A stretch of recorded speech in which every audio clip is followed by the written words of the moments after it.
the hell is going on? What's really going on? We said, what the hell happened? You don't have to know what the hell is on it. They see what's going on. I don't know what's going on. What is going on? We must find out what is going on.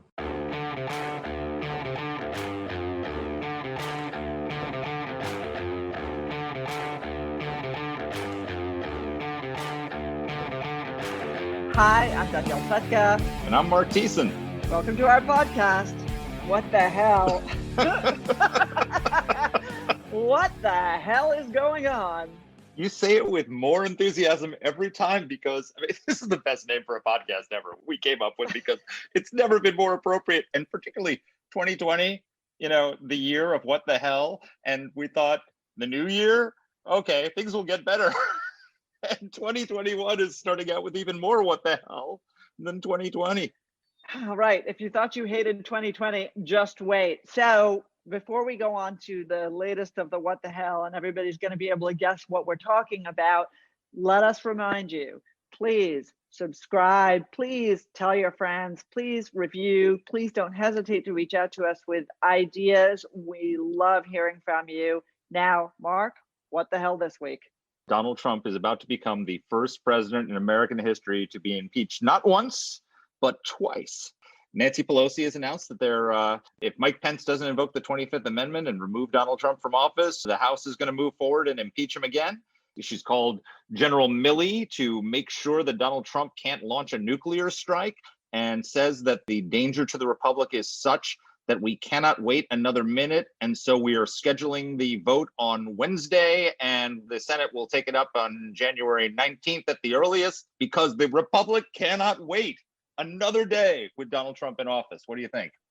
Well, look, we can diminish this. The problem with Nancy Pelosi and generally with the Democratic Party is that they take a really solid hand in this instance and they overplay it. And of course, Nancy Pelosi cannot resist the theatrics, the operatics that are going around. She cannot resist, if I can say this fairly, exploiting the absolute outrage that occurred on Capitol Hill that you and I talked about in our last podcast.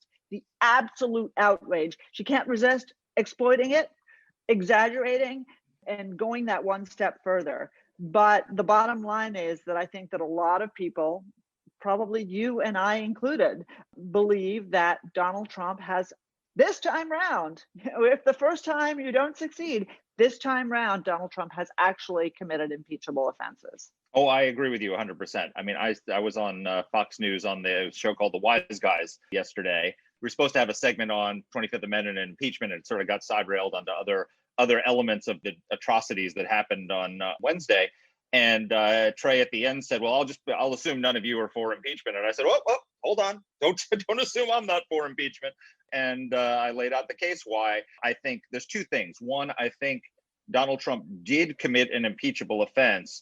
And then there's a question of whether, as a matter of prudential judgment, it is prudential to proceed with impeachment, considering the fact that he's leaving office, in a matter of days. I think it's unquestionable that what he did was impeachable, a high crime and misdemeanor, inciting a riot, and basically refusing to defend the Constitution, pressuring Congress to do something that was clearly unconstitutional, ginning up a crowd with lies about the election, and then sending them off to Capitol Hill to protest, to pressure those members. And then it got out of control. I think it's clear Donald Trump didn't intend for them to storm the Capitol. But you know what? If you're in the forest playing with matches and you in California and you light a forest fire that ravages people's homes and kills people, I'm sorry, playing with matches makes you culpable, even if you didn't mean to set the forest fire. And that's what Donald Trump did. Right. But I think it goes further than that, Marc, because I agree with all the points you just made.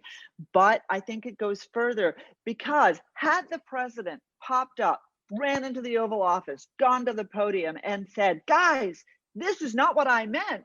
Get out. I meant peaceful protest. Don't do this." That would have been one thing that might have been exculpating. But instead, what he did was he sat on his hands, reportedly fiddling with his remote. What he did was he never reached out to his vice president to see if he was okay. What he never did was reach back to the leadership. A decent human being would have freaking called Nancy Pelosi and Mitch McConnell and apologized. And instead, now we all know Donald Trump is not a decent human being, but he did none of that. He had to get muscled into doing what approximated the right thing. And then on top of that, I mean, 5 people died, including 2 Capitol Police officers. And by the way, that Trump had to be bullied into lowering the flag at the White House to half staff, resisted doing it. So the flag was flying at half staff on the Capitol, but at full staff at the White House for days after this event. He also hasn't called. He has not called the families. He has not. Pence has called the families. He cannot bring himself to do it. This man is so unfit. So this is the argument for impeachment. He crossed a line on Wednesday that he had not previously crossed, where he demonstrated himself to be completely unfit for the office of president. As I pointed out, look, after the election, I tried to give him my best advice, which was to accept the results of the election and say you're going to run again in 2024, and you really actually do have a chance of retaking the presidency. But you have to have a normal transition. You have to behave normally, and in order to preserve that option. And not only did he reject that advice, he went the other way. But the reality is, he is still a live option. He could conceivably get elected in 4 years' time, because his movement, while a large number of people are absolutely horrified by what happened on Capitol Hill on Wednesday, there are a significant number of people who don't blame the president for what happened and would support him again for president. And so the question becomes, it's not so much the issue of removal, because he's going to be removed by the Constitution on January 20th. The question is, should he be disqualified formally from ever pursuing the presidency again? And I think there's a very strong argument for that. There's a countervailing argument that says we need to put this behind us, and starting out the Biden presidency this way is going to divide rather than unite us. And so, it's a really tough call. I probably lean towards cauterizing the wound and making sure it doesn't come back. But, there's good arguments on both sides. So I'm with you. From my standpoint, I just play this forward. If Donald Trump doesn't become the Republican nominee in 2024, and he isn't precluded from becoming a nominee, what will happen is he will run as an independent. And he will then damage not just, the Republican Party, but our political system. The price for America, for our Constitution, for our democracy, I think is too high. Now, I'll be interested to hear what other people think. Don't hesitate to circle back to us to tell us you think something different, folks. But in addition to all of this, there are a lot of legalities here. There are questions about impeachment. Can you impeach a former president? There are questions about the 25th Amendment. Is it real? Is it live? Is it an option? Just because Nancy Pelosi says it doesn't make it right, but it doesn't make it wrong either. We need to learn more about this. And we've got a great guy with us to do just that. Many of you know Andy McCarthy from his work at National Review, but he was an assistant USDA for the Southern District, the infamous Southern District of New York. He led the 1995 prosecution against Sheikh Omar Abdulrahman, the infamous Blind Sheikh, and others in the 1993 World Trade Center bombing. He's prosecuted terrorists who bombed U.S. embassies. He's a legal expert, a thoughtful guy, a wonderful writer. So we're super lucky to have him to talk these issues. Andy, welcome to the podcast. Great to be with both of you. Here's the $1 million question. So it looks like Nancy Pelosi is going to be moving forward with impeachment this week. Before we get into the technicalities of can it happen, should it happen, and all the rest of it, basic question, did Donald Trump commit an impeachable offense last week? I think he did. This may be the classic case where you have something that's an impeachable offense that can't be prosecuted in court. And I think part of the reason for that is there's a lot of words like incitement that have one sort of common sense meaning and then another very technical meaning if you charge them as a crime in an indictment. I happen to have prosecuted incitement, right? Yes, we prosecuted the Blind Sheikh among the various terrorism charges we had against him for inciting attacks against the United States military and inciting the murder of Hosni Mubarak, which they tried to pull off a couple of times. So An incitement case is very difficult in criminal court. The First Amendment makes it that way. You have to intend that a violent crime take place. You have to make clear statements calling for violence. There has to be proof that you really meant it when you said it. You can't be like the guy behind home plate going, kill the umpire. There's got to be evidence that it was serious. And we happen to have probably the best evidence that you could have, because we were dealing with a terrorist who had done this kind of thing in the past. So there was a track record of his calling for violence. You don't have anything with Trump like that. With Trump, I think what you have is he recklessly stokes a throng of people that has some mob elements in it. And I think it's perfectly fair to say it was foreseeable that something bad would happen, but it would be very hard to argue, particularly since he peppers some of what he says with saying, we want peace, we're against violence, what have you. It's hard to say that he intended for violence to happen, much less for people to get killed, as 5 people tragically were. So I think it'd be very hard to convict him in court, but it's clearly, on the other hand, a deep betrayal of his obligations as president, both in the context that it was an attack on his obligations to protect our elections rather than undermine them, and to protect Congress. He really betrayed that. And he acted in a very reckless manner. Impeachment goes basically to whether you're fit for an office of high public trust. So I think it's just a classic situation where you have someone that, even if you couldn't convict him of a crime beyond a reasonable doubt, it's clearly an impeachable offense. So, Andy, you wrote a great piece on this on National Review, and we'll link that in the transcript. But I think that the distinction you make is important. And I want to talk about the technical issues, and I want to talk about the politics. So, all right, you've made the distinction. Criminally, no case. Politically impeachable, there is a case to be made. Now, we understand how this works because, of course, we've been down this road, not simply with Donald Trump, but also with Bill Clinton and others before. And that means that the House acts, and then they send the articles to the Senate. The Senate either votes to convict or votes not to, or votes to acquit. Talk to our listeners a little bit about the problem, not just with Donald Trump being at the close to the end of his term, but the problem with Congress not being in session.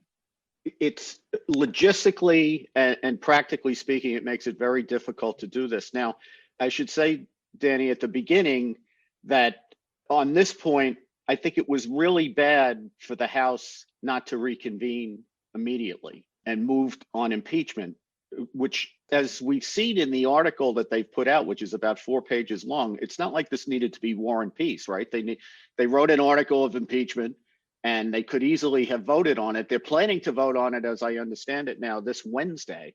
So they clearly could have moved quickly if they wanted to. And I just think this is more politics than law, but it's a hard sell to tell people that this president is now so dangerous that we can't abide him being in power for one more moment, and we're going to get to it right after we get back from the weekend. You know, I just think, you know, if we really have a crisis in the country, we have to, that's what Congress is for, to deal with it. Regardless, they are going to move ahead, but I think they've undermined their case that this has to be done and be done before he leaves office. They are not in session either. I guess my understanding is it's easier to call them back into session under their rules, and they are coming back. So they're coming back on Tuesday. They have a resolution, which I think Speaker Pelosi must know is absurd, which calls on Vice President Pence to invoke the 25th Amendment, which is not intended for this situation. That's where you have a president who's under a profound medical disability, not misconduct. 25th Amendment is not a substitute for impeachment. So they're going to go through that song and dance while everybody comes back. And then Wednesday, they're planning to introduce and perhaps vote on an article of impeachment. So sometime Wednesday or in the days after Wednesday, they would do that. In the meantime, the Senate is in recess. It's in recess till January 19th. President-elect Biden is supposed to be sworn in January 20th, of course. Under their rules, when they're in recess like this, it requires unanimous consent to come back early.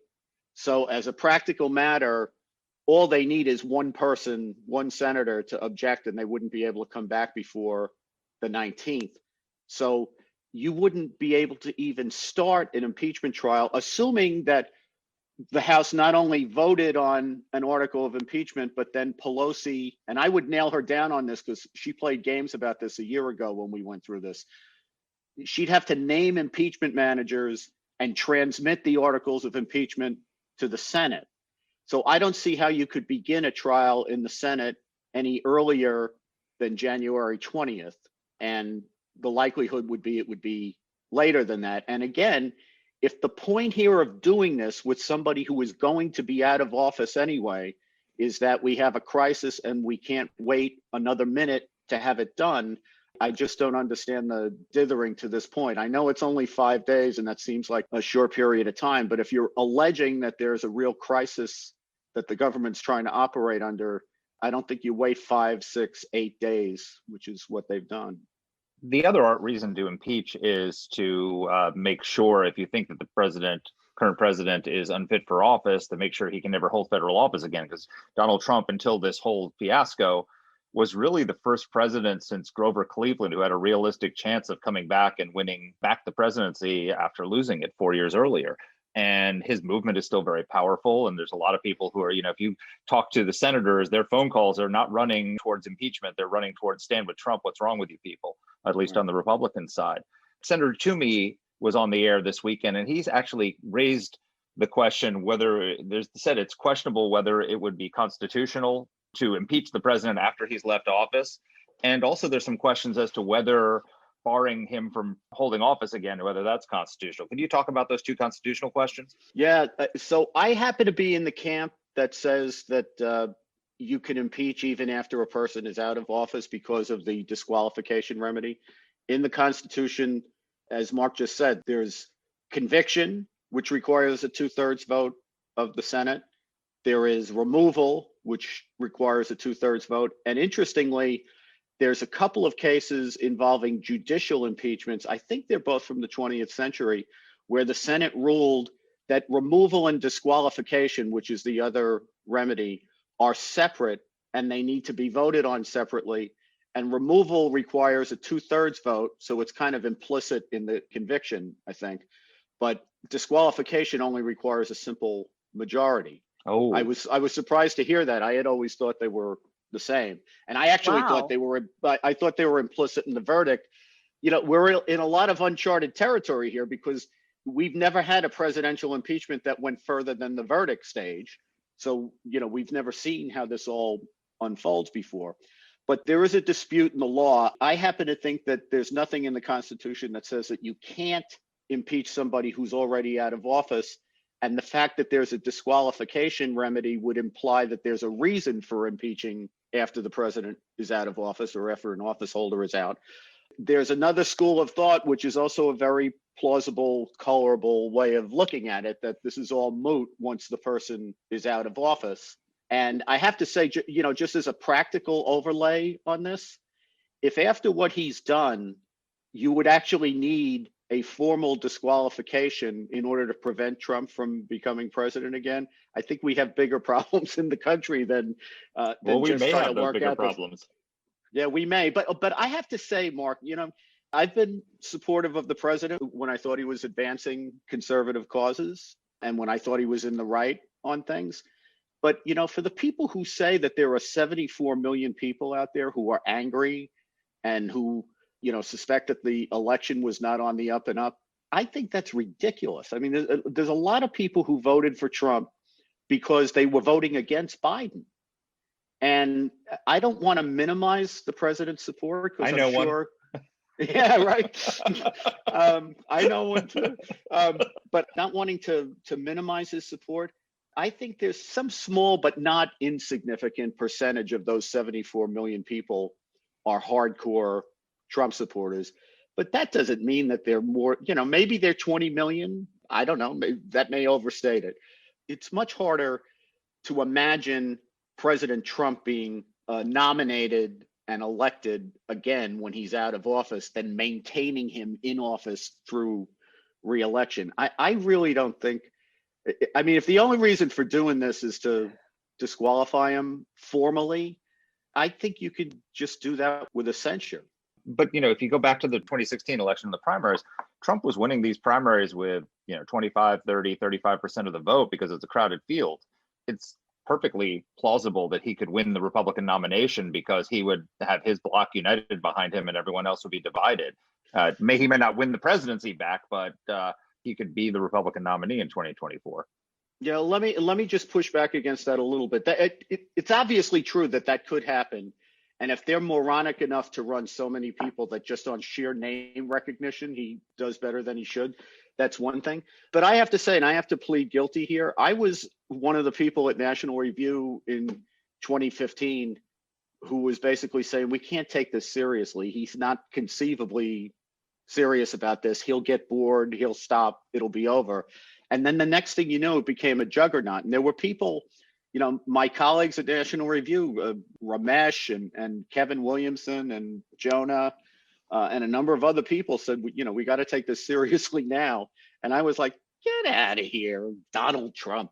So sure, 2016 was unusual, but I don't think that's going to replicate now that we've seen him in office. I just don't see that.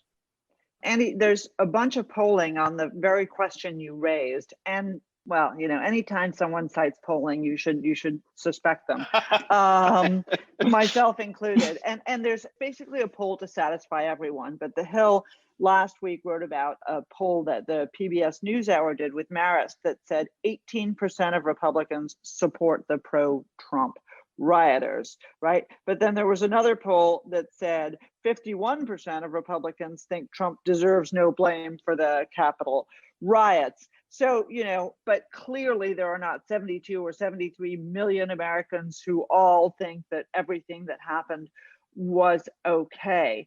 Before we start talking about the wisdom and the politics of this, and particularly about the question I know that Marc and I both want to explore, which is the problem of the Democrats overplaying their hand, let's just circle back to the 25th Amendment, okay?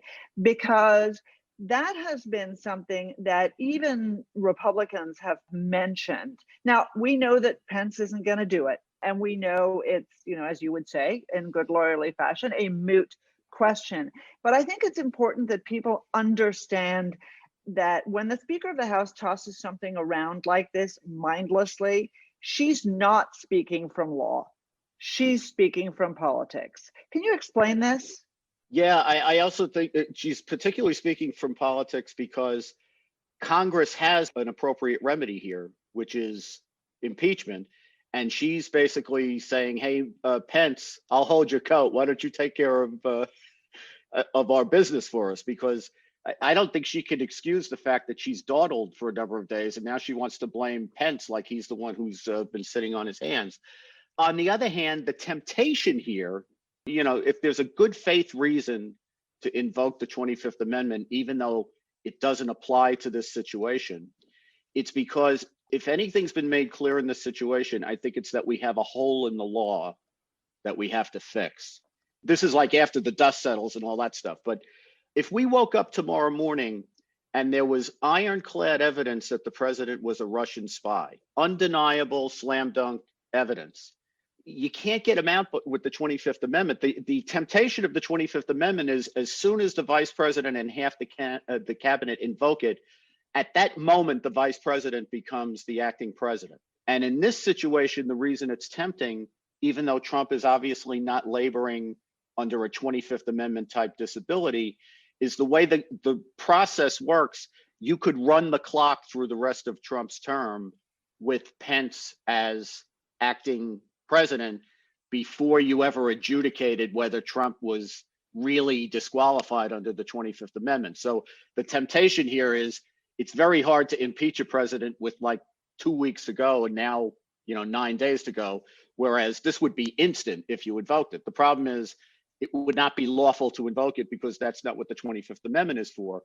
But if we're down to impeachment, the problem is it's hard to do. And Justice Jackson famously said the Constitution's not a suicide pact. it can't be that we can't remove a president who we see has to be removed this minute because we're a little persnickety about due process. You know, when there's a situation where you have to get the president out of there, we got to be able to get him out of there. Right. So a quick sort of asterisk on this.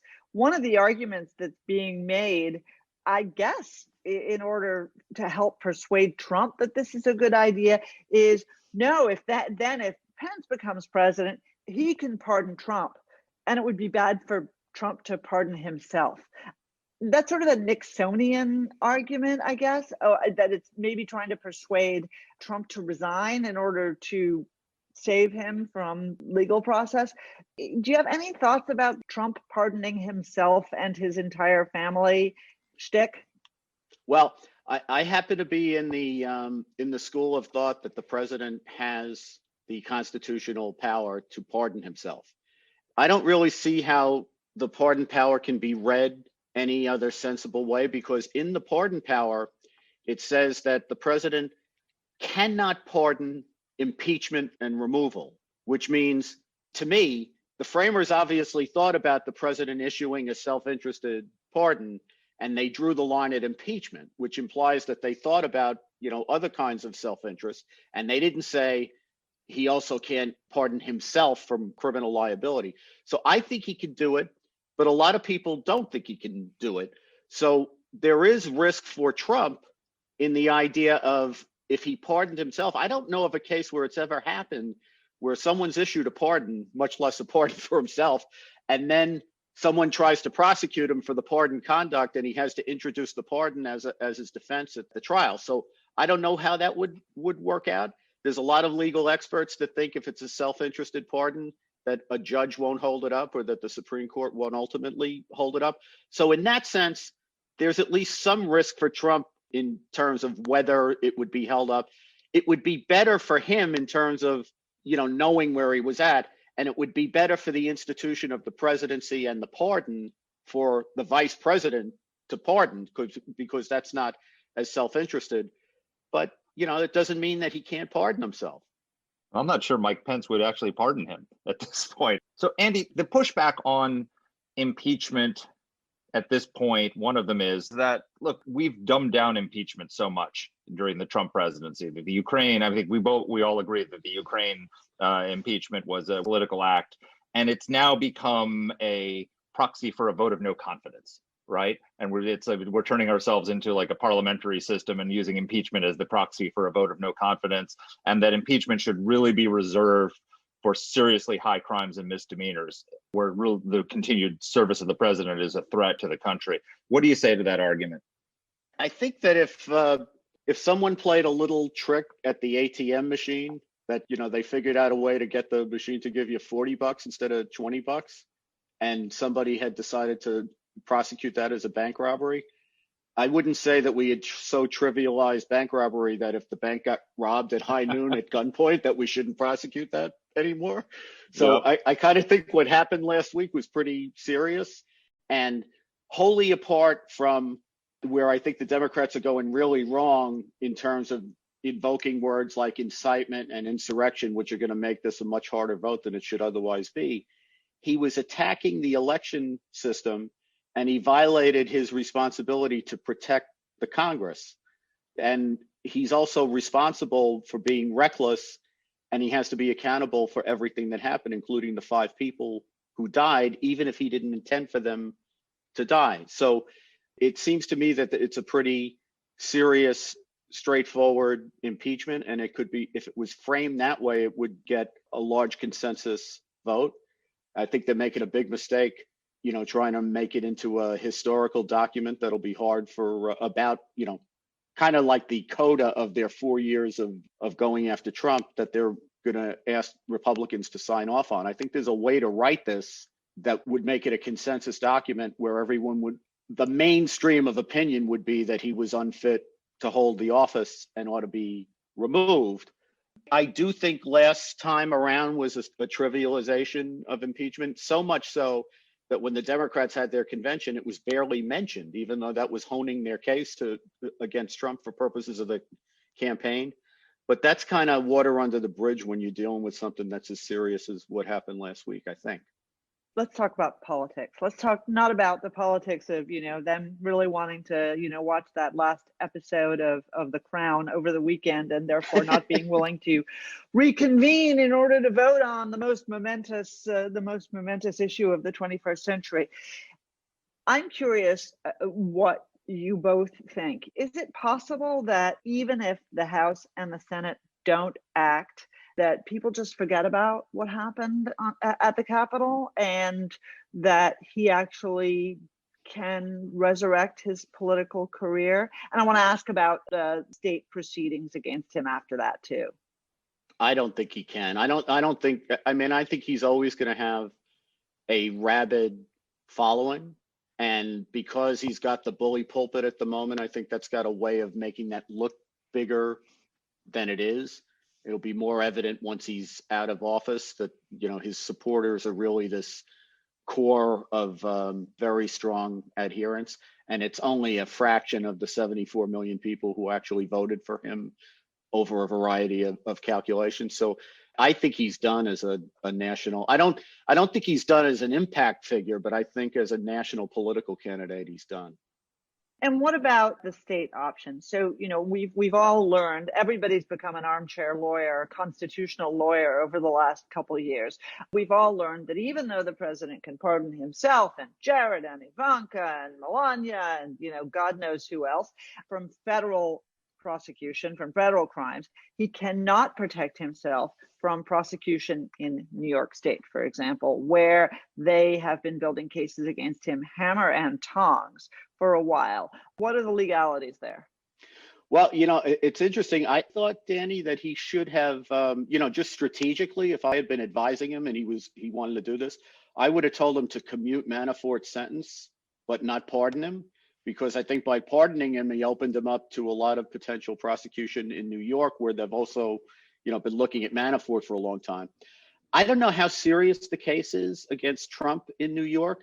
The Times did this blockbuster report on the Trump empire's tax practices for the last, 40 years and suggested that there might be tax liability and bank fraud and money laundering and, the usual array of stuff when you're talking about financial fraud.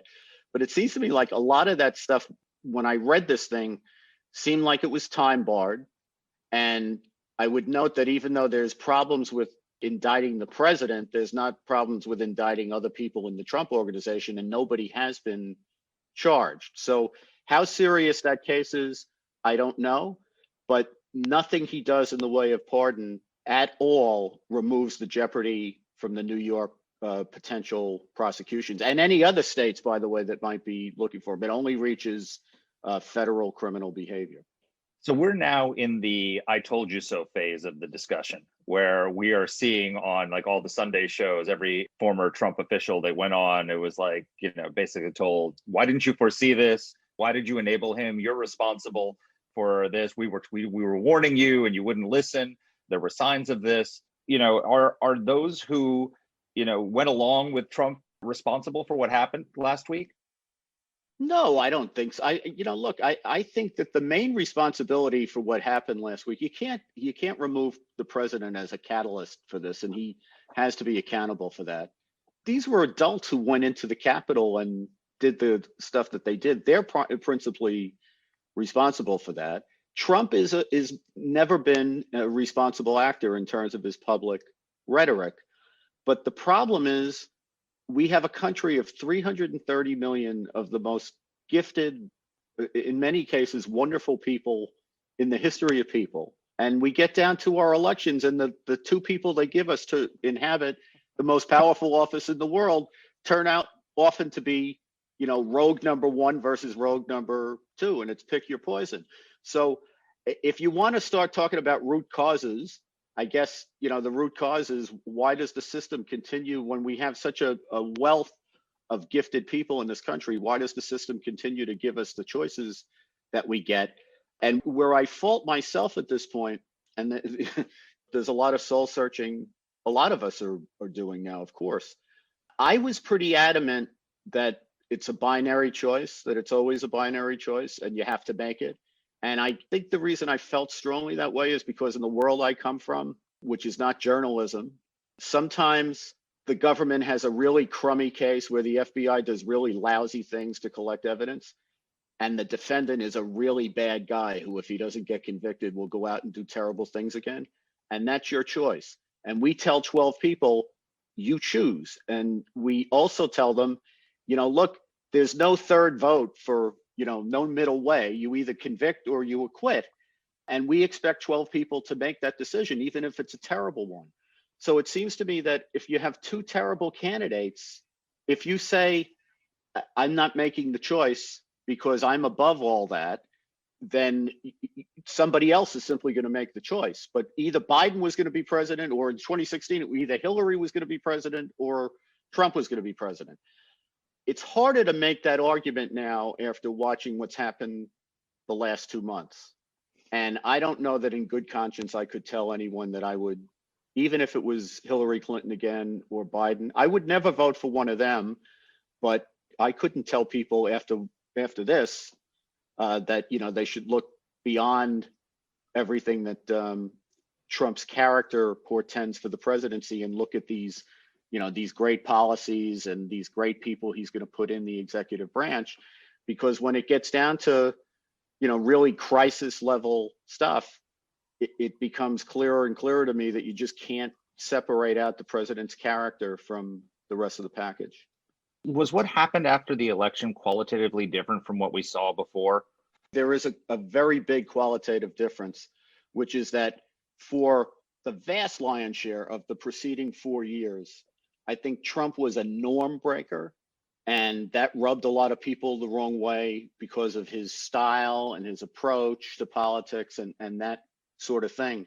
But even when he did things that were controversial, if you look at, for example, the executive orders, he always talked about doing it within his power under the Constitution and within what federal law said. And he pretty consistently took the position, even when he got out of bounds, he would let his aides push him back into bounds, so that what he was doing, even when he was acting in a very unpresidential, awful manner, was at least consistent with the law and the Constitution, which allows a lot of, stupid, aggressive, awful things to be done. I think what happened after the election is he went from a legitimate challenge to whether there was fraud, which every president's entitled to do, and given the margin in the battleground states, some of that may have been appropriate. But he went quickly from that to undermining the election system and ultimately taking a position that would have destroyed the Constitution, which is that the vice president had the unilateral authoritarian power to change the election result. And I think it's fair to look at what happened on Wednesday as, if it's not a direct assault by the executive on the legislative branch, it's at least a reckless stoking of something that should have been foreseeable that turned out to be an attack on the executive branch. That undermines the constitutional system in a way that I don't think he did before the election. So I do think that's a big qualitative difference. Andy, you've been awesome. And I think, this last bit of our conversation really echoes something that I think a lot of people have been struggling with, in that binary sort that we're faced with in our system. Did I do the right thing? Could I do it again? Why was I faced with this choice? A lot of people feel, of people feel let down by our system. And notwithstanding the fact that we had, more voters out, more participants out in the last election than we've ever had historically, I think a lot of people have walked away a few months later really, really dispirited about our system. And I know I count myself among them, but you've really helped illuminate some of the challenges that we're facing in the last waning days of the reign of Donald Trump. So thank you so much for taking the time with us. Oh, well, thank you. I love your podcast. So it was great to be here. Andy McCarthy raised some really, really interesting issues. Andy, like you, like me, with differing levels of enthusiasm, have taken the approach over the last 4 years of calling balls and strikes, of saying when Donald Trump does the wrong thing or behaved abominably, calling him out for it, saying it's unacceptable, but also supporting him and praising him when he did the right thing. And he did a lot of right things. I mean, the Abraham Accords are historic. You think back and say, because of Watergate, do I oppose the opening to China? Is that like delegitimized? And also the issue of this was a binary choice. Do I look back now and think, yeah, I think it would be better if Hillary Clinton had appointed the last 3 Supreme Court justices, and we had a liberal majority on the Supreme Court that would now be enabling the Sanders Ocasio-Cortez wing in its assault on our democracy. It's a really complicated and difficult issue. Look, I've had people all over the last week, saying to me, really, you said that you thought that Donald Trump might be the last thing that stands between protecting our institutions and the destruction of those institutions by the Democrats. And, I was wrong. I think that, there is a school of thought that says that this was the natural culmination of Donald Trump's presidency, that this is who he was all along. We should have known it. And for that reason, we should have opposed him. And look, first of all, I didn't know. I think I was as shocked as you were, as many were, by what happened. I think, frankly, Nancy Pelosi was shocked by what happened. If they hadn't been, presumably they would have had a better police presence, a better security presence. Very if they good point. really thought that Donald Trump was going to stir up a violent crowd to go and invade the Capitol at the moment of certification, then I think they probably wouldn't have put themselves in harm's way, or they would have ensured that there was a better security presence. Nobody knew what was going to happen. I don't think anybody believed that this was what he would do. And all we can do is realize that having done it, he deserves condemnation. He must be excised from our political system. And that is, I think, what should happen. I think you and I agree. The real question, though, is how. And that how is very, very hard. There are a lot of people who are in a very invidious position right now. A lot of people who recognize that they still don't understand the electorate that brought Donald Trump to power, that they still don't understand the electorate that sent out 73 million people to vote for Donald Trump, even after we knew him in 2020. And they're scared to alienate them. I don't know what they should do. What advice would you give a member of Congress that came to you and said, what should I do? Before we turn to that, I wanted to say something about what you had said earlier, which is there is a movie a decade or so ago with Tom Cruise called Minority Report, where basically they developed technology to figure out what crimes you were going to commit and arrested you in advance of committing the crimes. And we're basically being told that we should have had a political minority report, that we should have all known that Donald Trump was going to commit this crime and stopped him before he did it. And the reality is, until he made the choice to behave this way, he hadn't committed the crime, and it wasn't inevitable that he would do this. He had advisors around him who were pushing back and telling him not to do this, and he basically shut them out and chose to go with the nut jobs. And that's a choice he made. But I don't think that you can go back a la Minority Report and suddenly say that anyone who supported the Abraham Accords and supported his Supreme Court justices and tried to move the president, and the people who went into the administration and tried to do good things and achieve conservative goals somehow are now complicit because the president of the United States turned around and committed a crime, any more than you can go back and blame the people who went into the Nixon administration and did the opening to China and did a lot of good policy things and suddenly are culpable in Watergate. Watergate was a crime. The president needed to be removed for it. He resigned. He had the decency to resign, unlike our current president, after having done that.